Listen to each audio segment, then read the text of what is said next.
What's up, guys? Mason the Brock Henderson here, and this is Star Wars Rebels Season 3, Part 2, Episodes 12 through 22. And yeah, pretty good end of the season, honestly.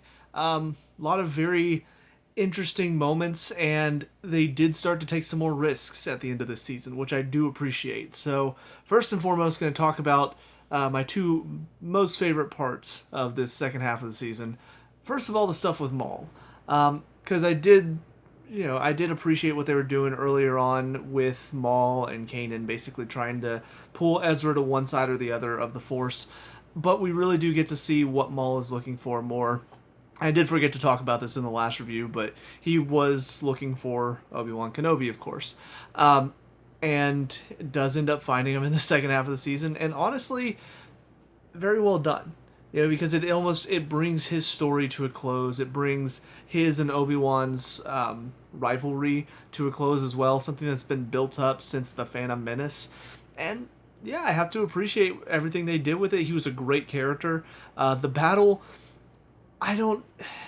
I'm mixed on the battle itself, because on the one hand, it was very short, which was kind of funny because they did this whole like build up thing. It was probably like a 30-second build up of them, posing and then getting into battle stance and getting into battle stance and cutting back and cutting back and cutting back, and then it just dot dot dot dot done. That was it. So it was kind of funny that they had this whole build up that was longer than the fight itself. And I do think what they're trying to show is this is how far Obi-Wan has come in his understanding of the Force. I'm pretty sure he did probably get some training from Yoda, talk to Qui-Gon at the end of, I think, the third movie. So clearly he has a deeper understanding of the Force by this point. So it kind of makes sense that you want to show how powerful he is, so you want the fight to not be too long. On top of that, he is a bit older, so he's not going to be quite as animated in his fighting either. So I feel like if you showed older Obi-Wan like doing flips and stuff like that, it would have felt kind of weird. But at the same time, this is a battle that I think a lot of people were probably really looking forward to, and I feel like a lot more people would have wanted a lot more battle as well. So I'm kind of mixed on it. I get what they were trying to do. I think they showed it pretty well, but I think most people would probably want the final battle between Obi-Wan and Darth Maul to have lasted a little bit more than 3 seconds. So that's just how I feel about it. Maybe other people felt differently. Maybe a lot of people really enjoyed the fact that Obi-Wan just whooped them in no time flat. But as far as the stuff with Sabine, though, because that was my other favorite part of this season, everything to do with her getting the dark saber, going back home, basically becoming the face of the rebellion from Mandalore, and essentially turning the Mandalorians back against the Empire and convincing her family to turn on them. I really enjoyed all of that.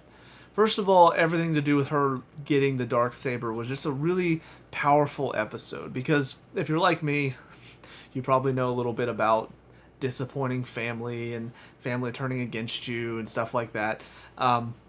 It's something that a lot of people have dealt with. That feeling of I'm trying to do something that I feel is right, and people that are close to you completely turning their back on you because of it, because they just disagree with what you're doing.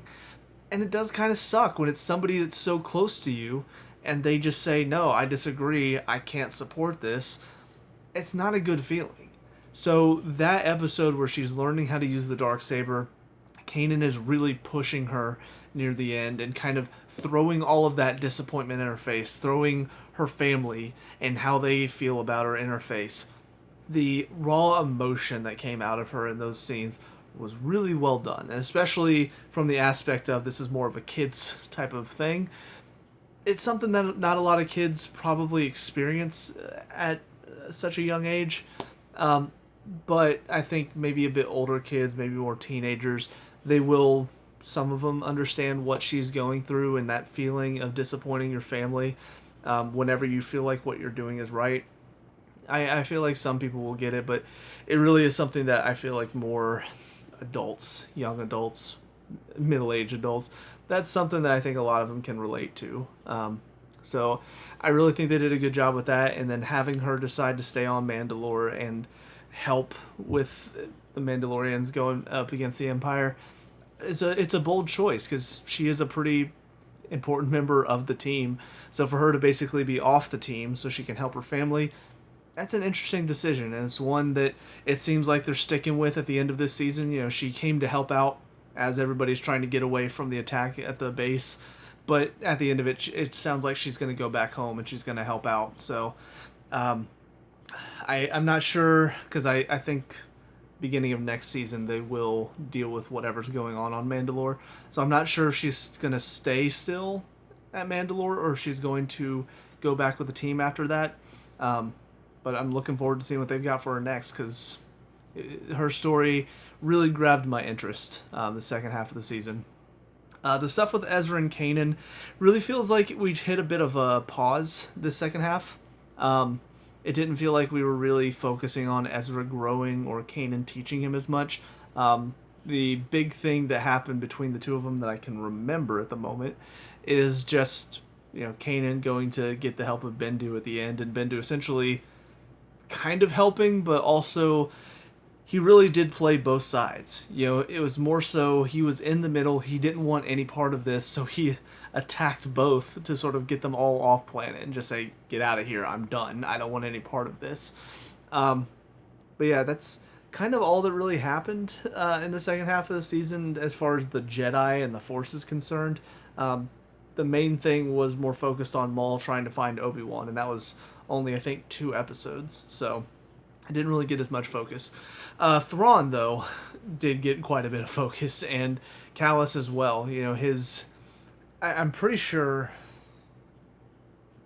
the episode where Callus pretends that Lieutenant List is the Fulcrum, I'm pretty sure that was the second half of the season. I don't think I'm getting those mixed up. That was a very fun episode and showed not only how good Callus is and how smart he is in trying to fool Thrawn into thinking somebody else is the Fulcrum, and he fooled a lot of people, and clearly he's very good at manipulating people and getting what he wants while making it seem like it's not him that's doing it. But in that same episode, we also got to see just how intelligent Thrawn is and how well he knows his enemy, to the point where, based on this one helmet that had this slight design on it, he was able to piece together, oh, this is Ezra's helmet. That's his art style. Which means if Ezra was the prisoner taken in, Thrawn didn't say anything about it. Why wouldn't he say anything about it? Well, he's probably the one helping the rebels. He just pieced 2 and 2 together so quickly. And I love having that kind of villain. I love having the villain that he's super intelligent, he's on top of things, he's not jumping to conclusions like a lot of people did about List and his involvement as the Fulcrum. So yeah, I thoroughly enjoyed getting to see Thrawn kind of almost toy with them, and it did make them getting away. It felt like it was gonna take a miracle, and it kind of did. You know, with Bendu showing up, it's not something that Thrawn could account for. So it does feel like they're going to have to rely on moments like that if they're going to succeed against him. And I don't know if he's gonna be the main villain still for season 4, or if they'll deal with him early on and then somebody else will step in as the main villain. But if he is still the main villain for the final season, I'll be perfectly okay with that, because he is a good villain to have, and he's very intimidating. So, but yeah, the whole final battle on Antala? I don't remember. Wherever they have the rebel base, that whole final battle, it was very entertaining. You know, it kept my interest. I was trying to figure out how are they going to get out of this. You know, it seems like things are desperate. You do see Ezra going to get Sabine's help. You see Kanan going to get Bendu's help. But it still felt like, even with that, not really sure exactly how they're going to escape in these moments. So then whenever Sato sacrificed himself, that's where I kind of went, okay, so clearly we're taking some more chances here, because he is one that's been around since, pretty sure, the beginning of second season, maybe even a little bit in the first season. But yeah, he's somebody that's been a part of the rebellion, and he's kind of been the go-to person for them to communicate with the rest of the rebellion. And to see him decide, screw it. I'm gonna give everybody a chance.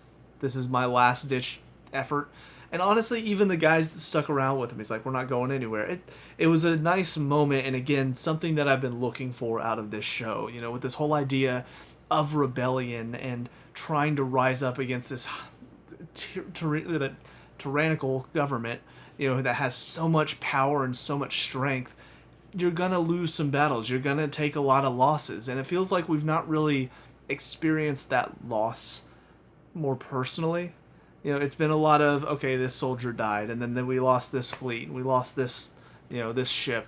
We're not really getting to know the people that are getting lost, though. This is the first one that I feel like we know them, and he's dead now. And on top of that, took out kind of one of the more important enemies as well, in Admiral Constantine, because he was one that I remember him being around for at least a couple seasons now. So, yeah, it was a interesting moment to have, and again, shows that they're willing to start taking some chances now. So going into the final season, I'm excited to see what they're going to do with it. You know, where are they going to take a lot of these stories with Ezra? How is his story going to come to an end? You know, is he going to focus more on just turning away the dark side and trying to become, you know, this Jedi Knight, or is he going to kind of find a balance in between? You know, something to allow him to not necessarily push down his humanity to become a Jedi, but also not giving in to his raw emotions to the point where he completely goes down an evil path. Now, I don't know. It's set up really well. I don't know what the end game is. I don't know if they had an idea of what they wanted the end game to be whenever they started this show.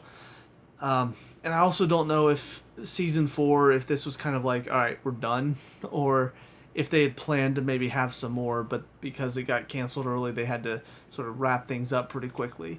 That's something I might have to look up before I talk about the next one, but I'm pretty sure I'm just going to go ahead and watch all the way through season 4 and then do the whole review for the season, just because there's only 15 episodes and I don't want to do like 7 and 8 or something like that. It's just 15 episodes is not too much to get through. The show moves pretty quickly. As long as there aren't, I guess it depends on how much plot is happening. Because honestly, part of why it's easier to do the half season, or for the first season to do the full season review of it, is because there are several episodes that are a bit more filler. So it's not necessarily I have to talk about 11 full episodes where a ton of stuff is happening. It's like I have 4 or 5 episodes that I want to discuss, and then the others, you know, like the one where Chopper gets hacked by these people and gets turned into a double agent, or the one where Zeb ends up encountering this droid that nearly blows up the base and they send him away. Like, those episodes, they're fun, you know, they're kind of entertaining, but they're not episodes that I feel like I really need to discuss on these reviews, because unless they something really, really bad, you know, AP5 is one that I'm glad we're not seeing a whole lot of him, just because he can be funny at times, but for the most part, it just kind of feels like they're trying to do a C-3PO and R2-D2 ripoff. But Chopper, I think, I like him a little bit more than R2-D2, only because he's a bit more sadistic than R2-D2 can be, so it's kind of, it tickles that dark humor side of me. But AP5 is just, he's very bland, you know, and I know I've said this before, but it sounds like if Alan Rickman was trying to do a robot impression. Like, that's what I get from him, and while some of what he's saying can be funny, his personality and how he plays off of Chopper, it's not quite as entertaining as C-3PO playing off of R2-D2 for me. Chopper, honestly, they could have just left on his own, and I'd be perfectly fine with that. So, overall, though, there's not really a whole lot to get mad about or to nitpick, because a lot of the stuff that I have issues with, you know, the lack of taking risks in the first couple seasons, I can just attribute that mainly to it's a kid's show. You know, so those moments that do get a little bit more frustrating, or I'm like, okay, you know, that was clearly just written in there to work out perfectly fine, or, oh, look, they missed another 1,000 of their shots. That type of stuff, I'm like, all right, it's a kid's show.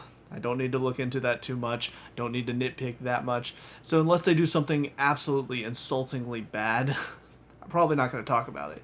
But I am enjoying talking about some of the stuff that it's got me excited to see more. It's got me invested, and it's pretty good writing. So yeah, I'm having a good time. Looking forward to the final season, and then we'll be getting into probably something else.